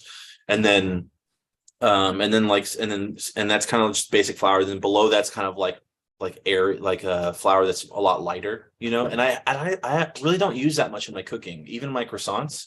I don't use light flour. Croissant. Yeah, so, yeah. Because that's what I was thinking when you say like lighter, low protein. So it's a more delicate application of the flour, or is it just the like end mouth? Is there any different in the flavor of these flours, or are they all neutral flours? There's different. I think there's different flavor. But I think mostly it's about like its properties, right? Its ability to like develop gluten, right? So the protein, does the protein play a role in that gluten development? Yeah. So like bread flour is going to have more gluten development than all-purpose flour, because it's going to be better able to create those fibers, those strands of gluten. So like when you're like kneading dough, it's like a muscle. Like when you work out, you work your muscle and it gets bigger. Right. You're kind of doing that with the dough as well, right? Oh, that's what kneading dough does? Yeah. When you're kneading the dough, you're like You just putting it taking terms it in and Jordan can understand now. I, Muscle development. I like you're didn't, dude. I know extending nothing it. about baking. I didn't know what the kneading Yeah. the dough did. I thought it was just to when mix it up. No. So like you mix it up, and that's the first like mix of the dough. So you make sure it's like all together. It's incorporated, is what people say. So it's like which means there's no flour left over. It's all like one mass, right? Like one thing. There's not like flour and flakes and stuff everywhere. And then that's what you need. And when you're kneading that, you're stretching out oh, hey buddy, you're stretching out the fibers, right? And then the ones then some of them will break, right? But even if they break, they're still going to get stretched, right? They're still going to have a stretch to it and go whatever. And then the ones that they're going to stretch and then they're going to relax again, right? Stretch and relax again. That's what so kneading is like a way to like make your dough have a better gluten structure quicker. You can still take dough and like no knead it, where you can take dough and like you can take dough and like kind of get it incorporated and then just do a little bit of kneading to where it's just a little bit smoother than like super rough, like a 3-minute knead, and then put it in a bowl, cover it with plastic film and let it sit overnight and do a cold ferment. And then you could let that cold ferment for like 3 days. It'll get smooth. It will, like, you'll see it go through that development on its own as the yeast, but you have to have like the right yeast levels and everything like that, and like not have too much sugar in the dough, because you don't want like the yeast to like eat too much and like use all their fucking nut to quit. What happens with that if they eat too much? What happens to the dough? They nut too much, bro. It'll rise and deflate, and it just won't form. I just find like it feels like it doesn't form the gluten bonds as well, and like it doesn't have that like flavor that I want out of my dough. Like it has more of a CO2 flavor than like a bread flavor, like a developed grain, like developed bread flavor. As like good bread, like versus like bread that's like, oh, this is bread, but it doesn't taste like good bread, like that flavor. It's crazy to me. I have a question about the difference here, and you may or may not know, because I don't know the specificity of it all, but the difference between like a sourdough bread and like a whatever other type of flour bread, because sourdough is not flour, correct? Or is it flour? Sourdough uses flour. The difference between say a sourdough loaf and say a white dough loaf, or just regular bread that you would make at home with say active dry yeast or fresh yeast or bread or any of the yeast that you buy at the store, that was dried it's different from sourdough, because sourdough is a culture. So what sourdough is like, there's natural bacteria in the air that when you mix dough and water together, and you put it and you let it ferment in a jar, there's natural yeast, not bacteria, natural yeast in the air, and that just mixing it up and everything and putting in there and letting it ferment. That's enough of it, like a seed. That's enough of a seed. And then you have to keep feeding it. Yeah, you have to keep feeding it too, like every day, because the yeast like needs to consume sugar, right? And then it anyways. So and it farts out. That's how you get different CO2 flavor profiles as well, by letting the sugar develop more or less, and kind of playing with that little balance there as well. Yeah, and then when you do sourdough correctly, the culture that you keep, I believe it's called a culture. I apologize if I'm wrong on that, but the culture that you keep, like there's one you can go on eBay actually, or just like lots of websites. Like you can buy like the start, right? From you can buy the starter from like San Francisco Bread Company, in San Francisco, like 100-year-old yeast, or sourdough starter, right? And you just have to feed it. Like when you use it, you keep some and you feed it, and it'll develop the same culture. There's a family of Amish in my community where I live, that run a bakery, and their whole claim to fame is it's the same start that they brought over, like from whatever puritanical roots that they have, or I don't know if it goes back to the Mayflower, but they're like 1700s. Like it was brought over. Like it's the same start. It's the same running, uh, uh, reaction. It's the same thing, and that's what they kind of, and it's good. It's good bread, man. I you can't argue with good bread, But yeah, There's it's an interesting. Amish bakery in. Sorry, go for it. I apologize. Oh no, that was it. That was it. Oh, Yeah. okay. Sorry, dude. The lag. Oh man, it sucks. Like it really messes with conversation. And when you're already bad at interrupting people, it makes it even worse. Jesus Christ. 1,000 miles in latency doesn't help.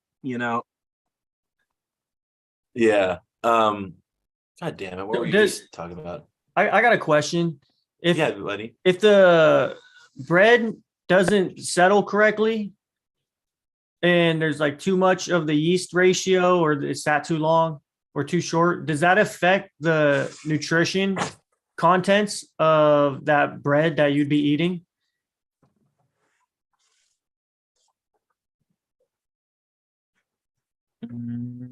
Hello? No, I'm thinking. Sorry. Oh, sorry. I thought it froze. No, I like if you put too much yeast in, you'll have more yeast left over, so you'll just have, I guess, more nutrients from the yeast. But like you're not going to get like more nutrients put in than you get out, or get out more than you put in. Like, so it's going to be the same nutrient wise. It's just going to not taste good. They don't okay, cool. And I don't really. For me, I think that like food that tastes good is secondary only to food that's quality, right? In terms of our health. So like if you're eating quality food, but it doesn't get you excited, like it's not that great, like you don't take pride in it, like you don't sit down in front of it and feel grateful for it.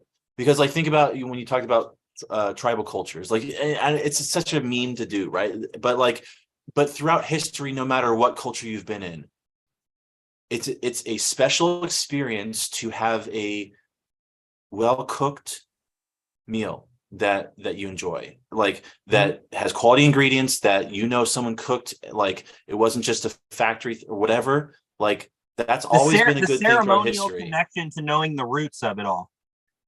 Yeah. And even if it's not that, it's just like you just know that someone you love made it. Maybe that's even just it, right? Like it's about relationships. Like food is about relationships as well. Like if you want to close a deal, you take someone out to lunch, you take someone out to dinner. Bonding moment. Yeah. Something that we all do, we can all connect on. I think that's something that Western society got right. I mean, a lot of other societies have it. In America, we've kind of lost it. But like, you go to Europe, you go to France, you go to Spain, it's a 3-hour dinner. It's not any more food than you would eat in America, but they stretch it out. They approach it differently. They have a different communion with the food. And there's so many different approaches. And when you're able to draw those ties where it's like, oh, this is a family, that someone did put time and effort into this, and this is from the local garden or whatever, this and that, it's like, it is a much more powerful experience. And the nutrition content can vary. Because I was reading a study that they did about, there was some nutrition professor, and he was like, hey, I'm gonna just see if I cut the calories. It was some sort of diet test, to see what would happen if he changed his diet drastically. And so he just started eating Twinkies and McDonald's, but regulating the calories, and it ended up that his it's kind of tasty but also awful. I'll be real. Awful. I'm a fat man at heart. I'm like, God damn, it sounds really good for like the time you eat it during the first day, and then an hour after you finish it, like, and then onward, you're miserable and just trying to you're like a meth addict. You're trying to chase a high that will never be there, and you have a lot of side effects. Absolutely. But that's if you eat it to excess. So what this professor did was he did it just based on the calories. So he would eat one Twinkie has how many fucking calories in it. So he would eat like a quarter of a Twinkie for breakfast, have another quarter Twinkie for lunch, have half of a McDouble, and he just kept the calories in line. And his good cholesterol at the end of this like 60-day, 90-day period, whatever it was, actually they got better. Like, so it's just an interesting thing when you start to look at like nutrition, especially since things like that are so personal and biological and genetic. It's a field where it's like cancer. It's like knowing nutrition. It's like, yeah, you can say one thing that's going to work. That's why all the diet pills, all that shit, it's all whack. It's all total BS because everything is completely subjective. And one thing that works for one person won't work for another person. I just find it interesting. And being out here in Montana where there is no McDonald's, no I mean, there is Twinkies. I could go to the gas station and get Twinkies. But, I find myself eating, I'll grill up an onion. And that's my snack. I eat a grilled onion. That's a snack. And, Delicious. Rather than going to Carl's Jr. and getting my hungover breakfast Carl's Jr. burger, there is a difference in like having good bioavailable nutrition. And that's, I think what it comes down to is like the bio. Well, it's an investment though. And like one thing is it's an investment. All these things are an investment of your time and energy. And that's like why people it's like you can say everyone should have a 401k and they should be doing this, right? But then I'm not doing what I should. I have never done as much as I should do with my 401k. Like, right. Because I'm too poor, but like, exactly. and that's genetic. but that's so genetic. you do what you can, so some people just don't have the options with food, but when you do, like, it brings something. There's something special about sitting down when someone else has made you a meal. Everybody's experienced it, everybody knows it, but like when it becomes a common part of your life, you don't want it to go. The same way that like when you go and you stop eating fast food at all, like, and then you feel so good and then you don't want to eat fast food anymore. Right. Like, or drinking soda. It's just like that. Yeah. So, but yeah, so on nutrition, Jordan, you had like nutrition stuff you wanted to bring up. Just eat whole foods stuff. That's like, don't eat Twinkies. Even though that guy ate Twinkies, you shouldn't be doing that. Like, yeah, he's calorie restricting. I'd like to know what he started at. If he was eating to excess and overeating every day, and then he started calorie restricting. And I think that's more what he was saying. He's like, you can eat as much good food and as much vegetables as you want, but if you're eating too much of that thing, you're still going to gain weight. And so I think what his point with the study was to say, like, yeah, as long as the calories in is calories out, it's an equation. Is I think what the point that he was trying to make was, and he made it. It is, but your body composition won't be. It's an equation. Yeah, you can maintain weight, but you won't have the best body composition because you're building your body out of what you're eating. Those are the building blocks of what's going to form your body. So if he's doing meat versus a Twinkie, I feel like the meat is going to have more nutrients in it. The other thing I just didn't want to forget because I'm ADD. One thing I wanted to add as an addendum to that, Jordan, is like, I actually went through that experience and I'm trying to go through it different this time. So I lost 130 pounds. Damn. In like 1 year and 3 months, like years ago. Like, can you tell Justin how tall you are? How tall you are? I'm like 6'2". Oh shit. He's a big dude. He's on the Kings. He was given that jacket by the Kings. I could box some people out, so I lost like 130 pounds in like 1 year and 3 months ish, and congratulations, like that's awesome. I did it. Thank you. And I did it in a really unhealthy way, right? Like I did heavy calorie restriction at the start, and then like failed at that and like kind of regressed a little bit. And then I went to like, okay, I'm just going to eat like, because this is how bad I was when I started. I was like, I'd order 2 McDoubles and a McChicken. And then I'd order a large fry and then 2 apple pies. And then Oh when I my got God. home, Sounds when I got delicious. home, full large drink, right, that I got from McDonald's, as well as an extra soda. And then after that, like I would still have a bowl of cereal at night, and then that was like in addition to if I ate something in the morning, right? Like it was insane. Like I was eating like probably averaging like 5,000 calories a day, or averaging like 4,500 calories a day. Like it was just crazy, and like I felt awful, and like I was a pretty depressed person. Like I had my plan I told people, and I believed it, and I was living it, was like to die by the time I was 35 of a heart attack. Like I wanted to Yeah. eat myself to death. Like it was an addiction. It was an addiction that I embraced, and like I was allowed to embrace, which was interesting. Crazy. And so yeah. And so anyway, so I changed that around because I was miserable and I didn't want to be that way anymore. I wanted to fuck, dude. Oh Honestly, Let's yeah. go. like what else, dude? And fuck, he did. No, and so yeah, so I lost. So I started, but that's where I was at. Like I lived 10 minutes away from a Little Caesars, and I would be addicted to World of Warcraft, and go away from World of Warcraft just long enough to like go there, and like I'd eat it on the way back. So I'd eat like half the pizza or maybe more of it on the way home, 10 minutes home. Like just fucking Housed it. wolfing it down, and like Yeah. gluttony to its extreme. And I'd buy the 2-liter too, the cold one that was in the storage thing, and I'd have that in the car. Yeah.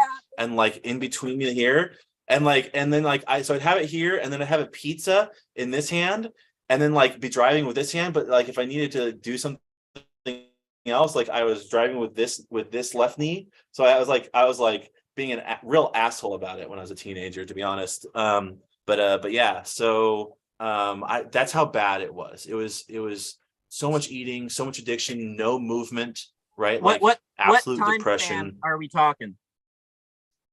What do you mean? Of losing the weight? Or just of the gluttony first and then losing the weight?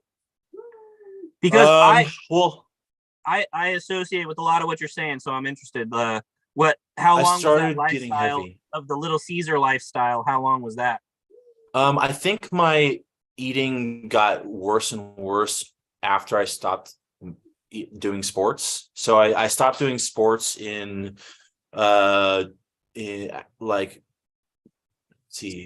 junior year, or sophomore year of high school. I stopped doing any sports, Right. like football or anything, and I felt like I was getting bullied. Maybe who knows how much I was actually getting bullied versus what like I felt like I was getting bullied, but Right. in essence, like I felt more comfortable online, so I started playing video games more. Sure. And like I was good at them too, so that helped. But yeah, so after that, like I just started becoming more sedentary, right? And I feel like a lot of I think everything's connected, like in more than just like universe or whatever ways. But I just think like the way that you do one thing is the way that you do everything, or it becomes that, even if it's not that at the start, right? So like if you just start getting like lazy at work, or just start, if you hate work, or you start looking at your phone all the time and you're lazy, and you're not walking your dog, or you're like whatever you're doing, like that is a negative aspect for your definition in life. The more you do that, the more you're going to do that same thing in other areas. But the same thing goes for changing your life in other ways, like working out and moving more. A good gives habit. you that energy to build back up. The habitual nature of the human condition is we form habits, good or bad. We are habitual creatures. And so changing, what you're saying is changing the habit at the core, at the base, is what allows you to change the other things in your life. Is because that's where I'm at too. I'm very similar. It's like I stopped playing sports right after high school, did a little bit in college, but like mainly right after high school. And then it's like, that Carl's Jr.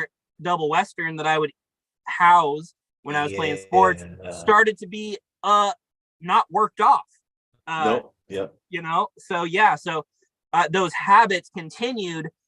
Well, other habits changed, and it was that unequilibrium of the habits that has led me to where I am now. And it's like, I'm constantly trying. It's hard. And it's like, all of these things are also genetic, like we're talking about earlier, but like, if you can't change the habit, then you're done. It's just game over. Like you said, like you're telling people you're in diet 35. It's like, if you can't change the habits, then you're done. It's game over. So yeah, changing the habits is a big one. That's the biggest thing. And developing healthy habits in place of those bad ones. Yeah. So losing weight is I found to be it's multifaceted and can be attacked at many angles, but it needs to be attacked from the ground up at whatever angle you choose. Right. So for instance, I think the most important thing that you can do if you want to lose weight, people say the most important thing to do is to eat better, which they're right, calorie wise, and how much you lose and what the proportion of how much the effect it has in your weight loss. Calories in, calories out is going to do more for you than anything. You're going to lose more in the kitchen. They're right. However, I found with myself that unless you make an emotional journey, so before you even do anything motive with your body, your emotional journey needs to be intact. Right. You need to be congruent as a human in your mission. Right. And that mission needs to be more than just, I want to lose 15 pounds. I want to do this. Why? Ask yourself why and drill down. Why? Well, I want to get laid. Why? Because it'll make me feel this way. Why? Because I want to feel safe. Okay. Well, so you want a relationship. Okay. Why do you want that? Why do you want it for your health? Why do you want it? Like, think of all the reasons why it would be good. Think of all the reasons why it would be bad. It's going to be so hard to keep that in your head when you're in your actual daily life, because you're going to be stressed, you're going to be hungry, and your McDonald's is going to be right there. It's going to be right there. Your Subway, whatever you love is going to be right there. It's going to be 3 to 5 minutes away. Less than what you would pay for if you made it, and less time cost. However, everything's going to be connected again, right? It is literally, you said, a spiritual journey. It's akin to walking through the valley of temptation, because we live in a society where the temptation to fucking be able to eat at any moment is available to you. And it's crazy. That's why America is the most obese place. And that's why I was kind of talking about earlier when it comes to cultural things, like in Europe, they take 3 hours to eat a dinner, where it's the same amount of food as an American family, but it's more healthy because it's done in a different way. And it's like the culture of more has really infected a lot of people.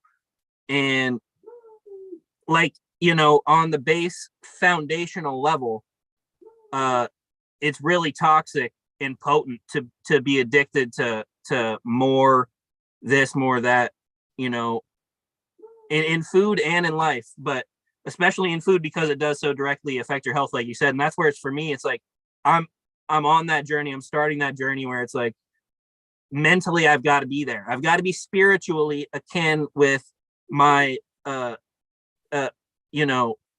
routine. And I need to be prepared to be like, okay, that's going to mean sacrificing this and that to do this and that. And it's like, it takes a lot. It takes a lot to be like, all right, I'm going to uproot what I'm doing and change. Change is hard. So fuck. So the first step in my change, and I think if you talk about, there's a lot of people who talk about their journeys, and I've been part of like some groups and things like that have been good. The first thing that has to happen for more, again, some people just start working out and they just white knuckle it, and they get all that energy from working out, and then they can start doing better. Because they've never done that before. But as someone that's done sports their whole life, we already experienced that. And it's like, we know what that is. We went there and then we stopped it. And it's like, it's hard to tap back into something that you already knew so well and chose to give up.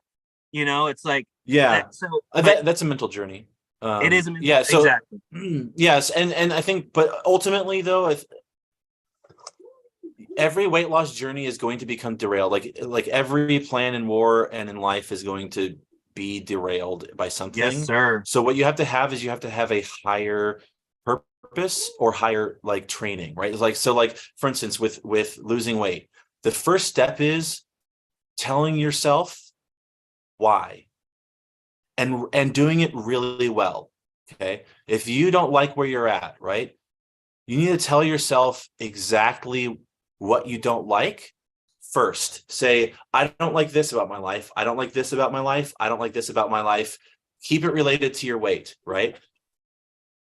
I don't like these things. Okay, now build up from that, because it's easy. It's really easy to go like, oh, well, our culture is this way. And like, this is because when we're in everything, it's easy to get swayed in the wind. You know, Right. we're weakened. We're like trees weakened in the wind, and it's like you can get blown easier by that culture, right? But you Right. can still, like, you can still you can find a way to be your own gardener, right? Sure. And get your tree stronger and get it to be able to withstand the winds of that culture that does exist. That is also our responsibility to control, right? Like, Totally. if we don't, only if we don't want those things, right? Like again, so that's what we have to do again too, is like, we don't want to go like, oh, I need to be this way because of society, because of this, or because I want to get laid or whatever.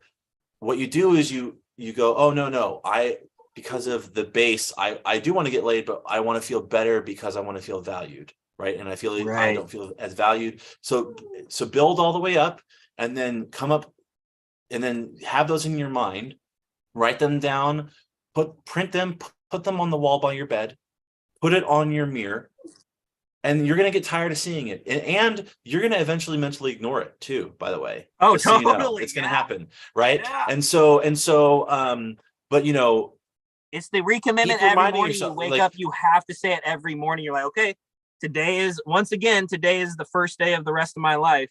And you got to recommit yourself every fucking day to it, which I do have trouble with, and it's like, I know that yeah, that is the requirement, it's yeah, like, yeah. it's got to be the first thing on your mind. And that is just, it's hard to be so present. It doesn't again, it's like, actually. No. So what's that? be easier on yourself. Be easier on yourself. It doesn't have to be the first thing in your day, man. Like, when I wake up in the morning, the first thing I think about in the day isn't working out. It's, okay, I need to get to work. I need to make sure I'm clean and groomed, as best, or at least Right. not terrible.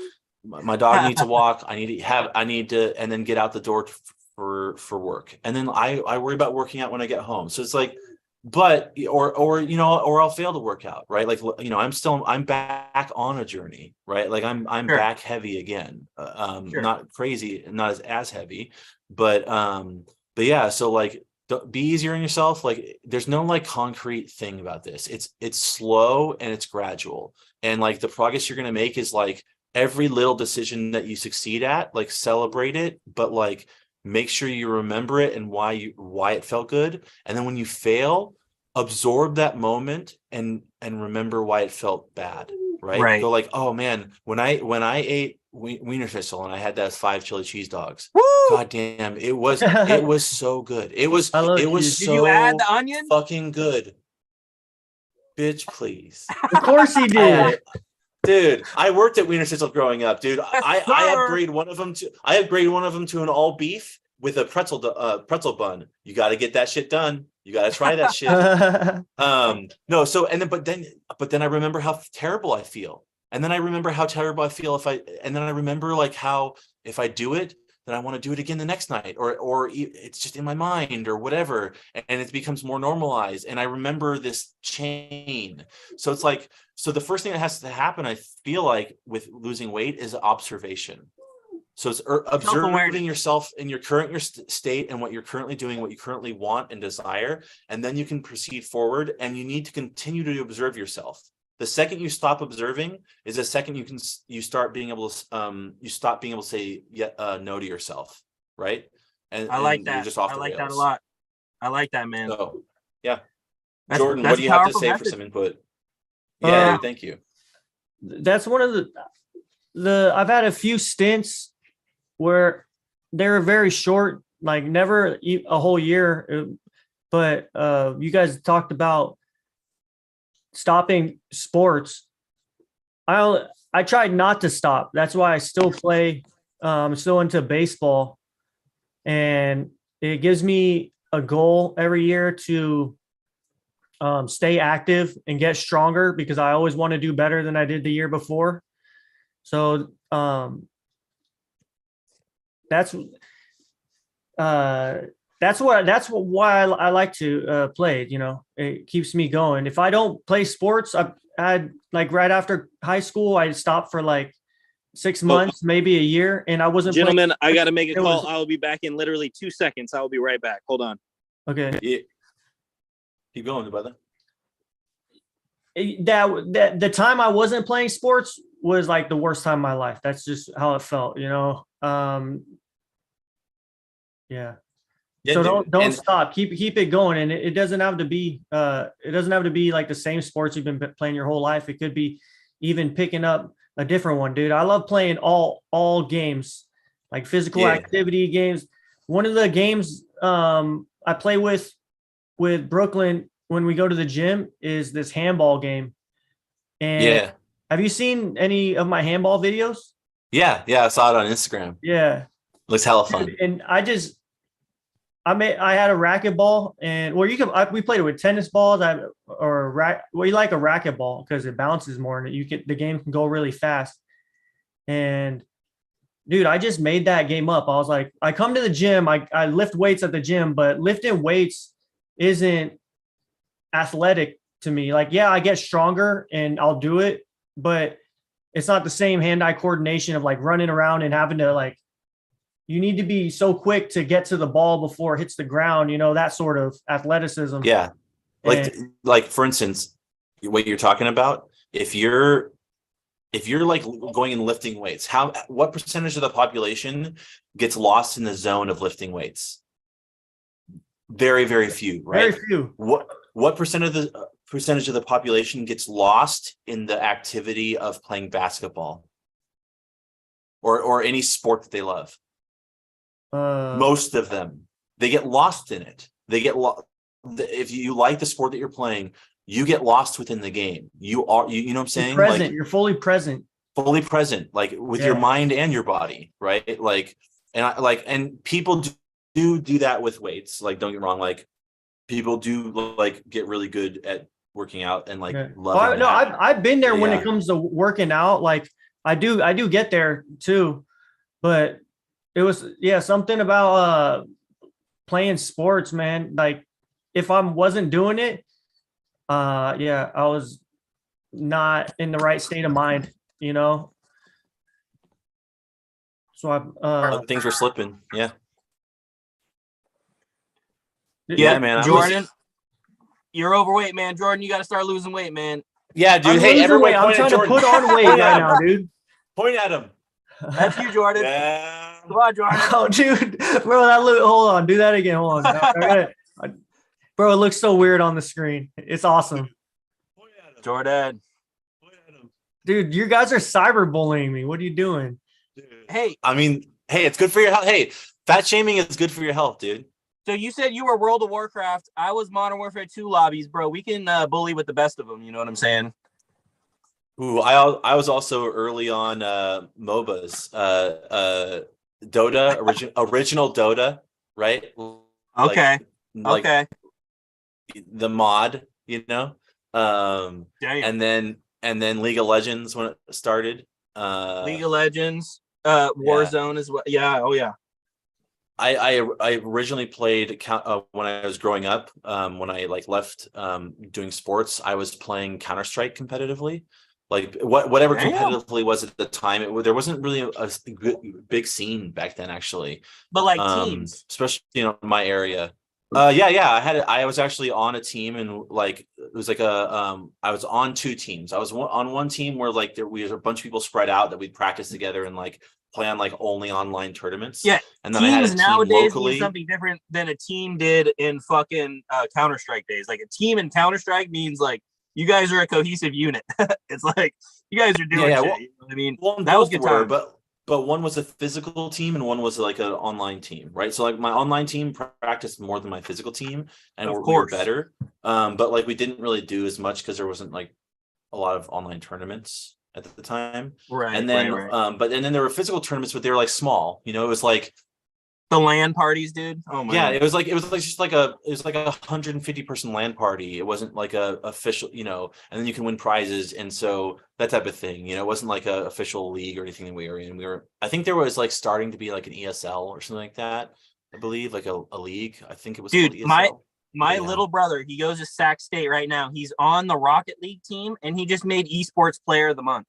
At Sac State, they have esports player of the month, and he hit he clutched a Rocket League game for Sac State against Chico.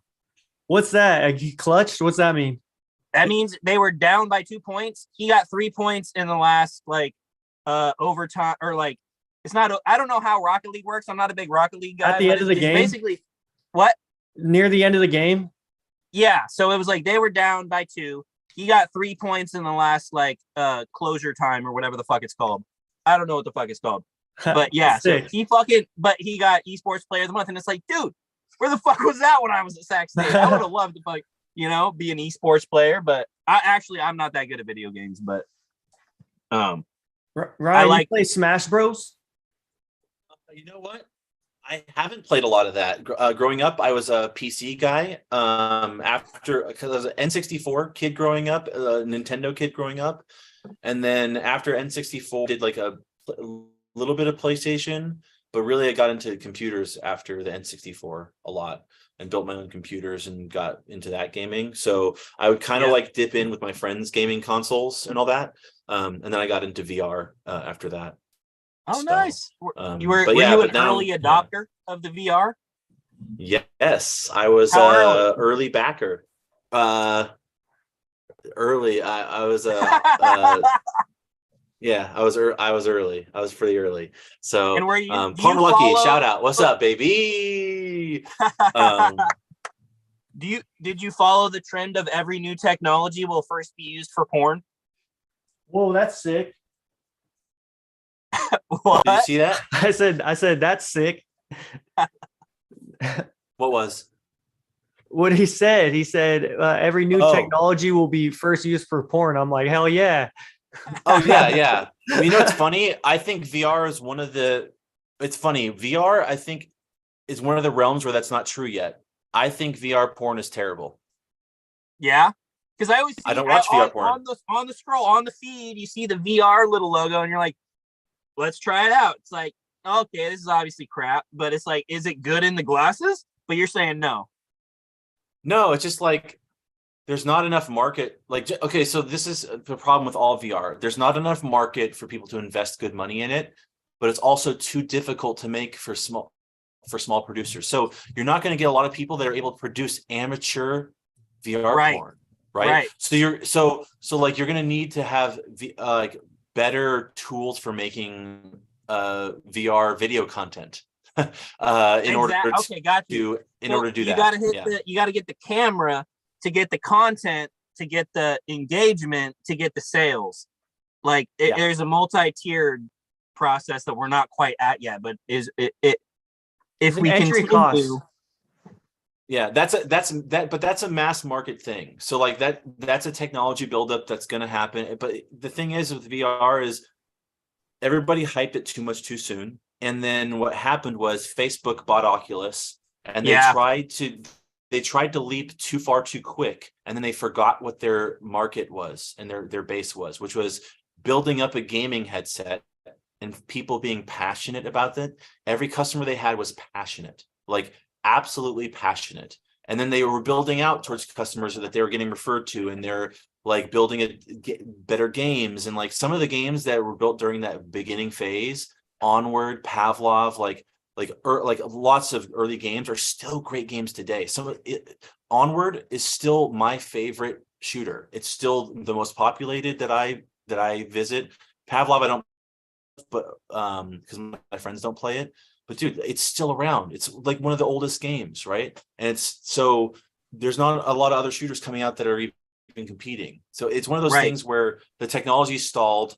Every big brand that comes in to make a game for VR half-asses the hell out of it because they don't need to care and they're not getting the which makes people lose interest. Yeah, and then you have Facebook going in and investing in the business Meta aspect and the social aspect of it and not doing it well, right? And but what they are doing well is they're investing in the technology pretty well, right? In terms of they created pancake lenses, which is like a different lens system.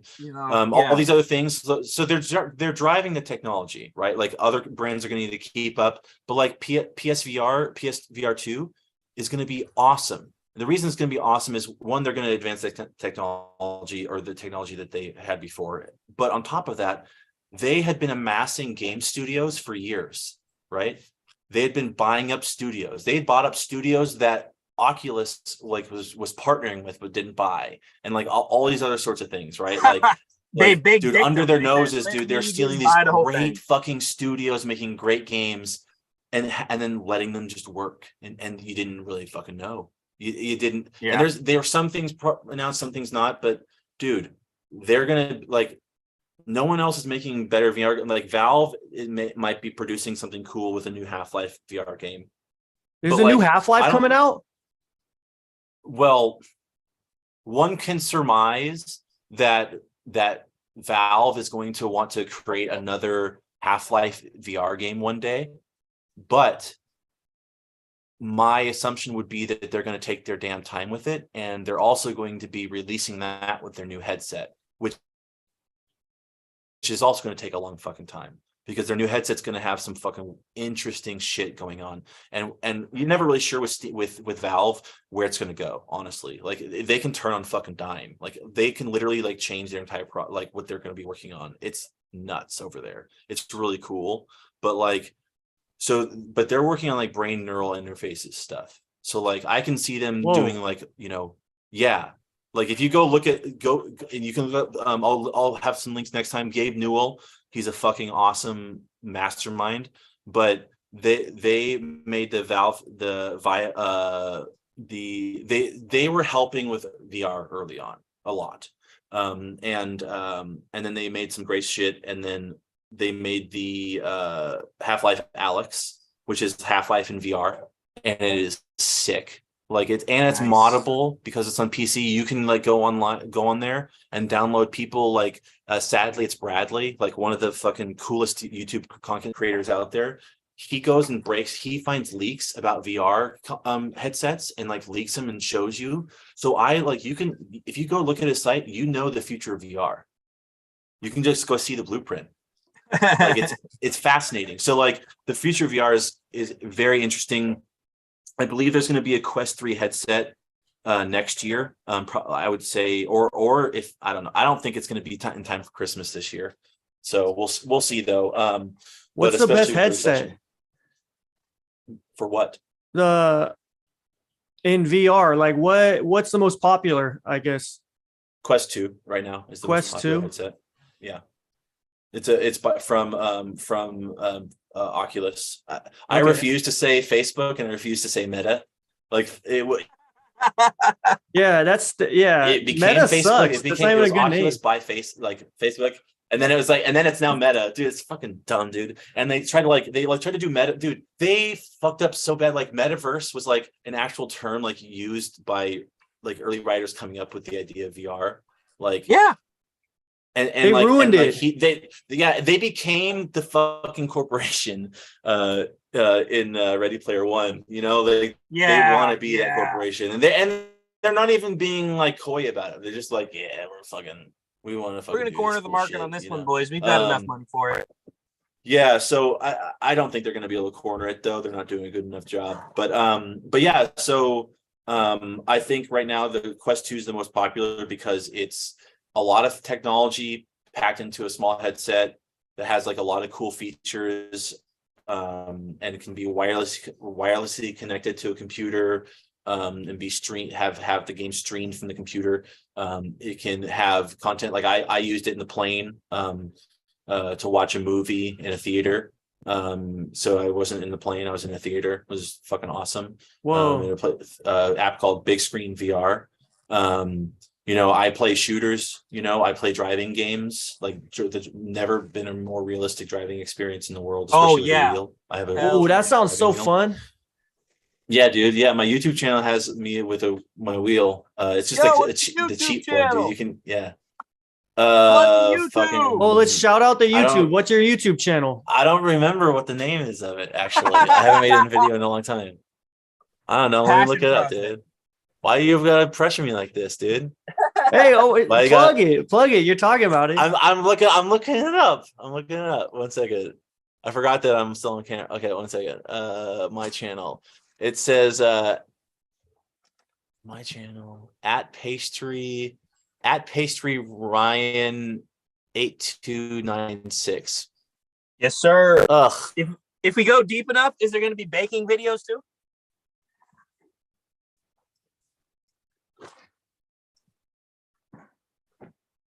Stuff He I haven't froze. worked on in a long Oh, there he's time. back. Yeah. Anyway, so I have some VR videos on that and some other videos. So, a video of my dad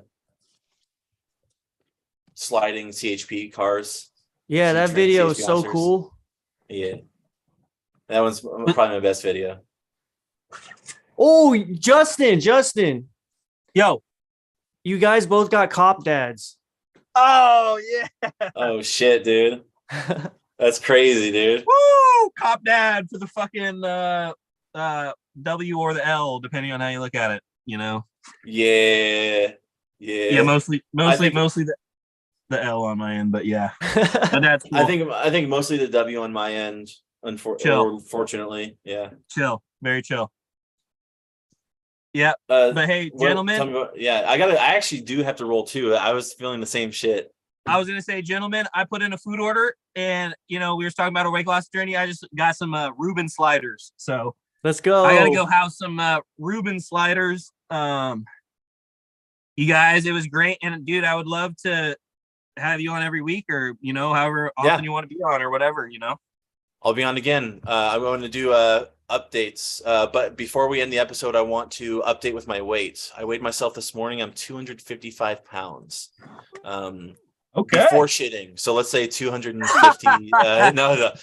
255 pounds, right? So I've gained 5 pounds since like I was doing well. Like January, I was at 265 at the start of January, and then lost like 15 pounds, and then like kind of gained a little bit of weight in February.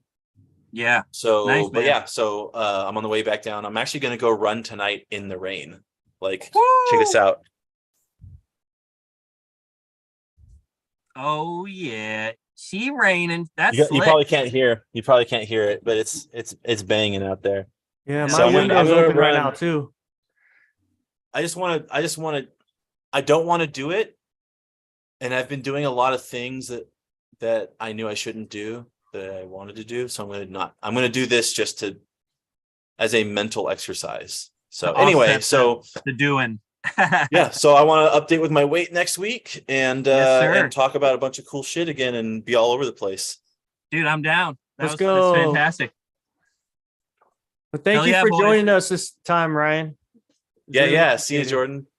Yeah, Thank Ryan, you for good to being meet part. you, man. We'll see you next week, man. Later. See you, Do you have a everybody. sign hat, Jordan? The basics Out. out.